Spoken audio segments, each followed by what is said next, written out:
Moving into the discussion section of this, I'm going to first talk about how CBT and Chlorozil are similar.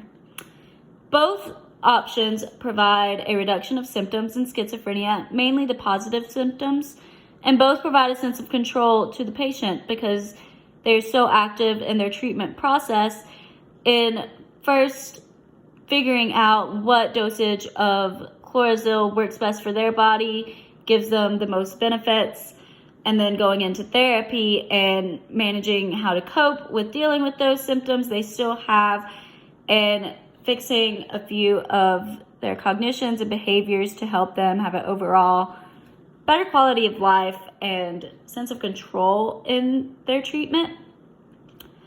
That's why patients typically have the most improvement when used together. So although people do receive benefits with these treatments as solo treatments, it is shown that when they are together, it offers the most help and support for patients experiencing schizophrenia. Now moving into some of the differences between them. First, starting off with clozapine. You receive more immediate results again because it's not going to take you months to change your beliefs. Instead, you're taking a pill that is managing your dopamine receptors and helping you feel a little better and reducing those positive symptoms that you have. So it helps in that sense. It's also a last resort for many that other antipsychotics haven't worked for.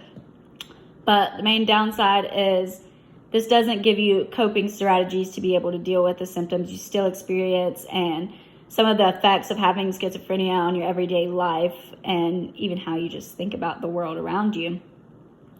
Another thing is the time required to even be able to take this drug. It's very time intensive and effortful in that you have to be tested every single week, making sure that your body is staying healthy and tolerating the medication because you can experience so many problems with it. Next, moving into CBT. This gives you the opportunity to organize your confusing reality and examine cognitive behavioral patterns within yourself that you typically wouldn't be able to do on your own. But it is generally more expensive to go through, according to the Health and Quality in Ontario of 2018, just because many insurance companies don't cover CBT as much as they would medication.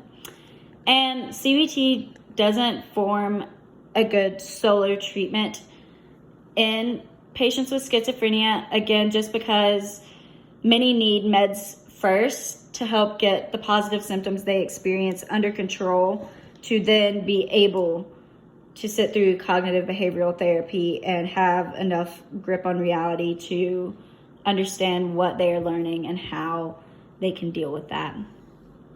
So the typical actions taken in patients diagnosed with schizophrenia is, again, when they are used together.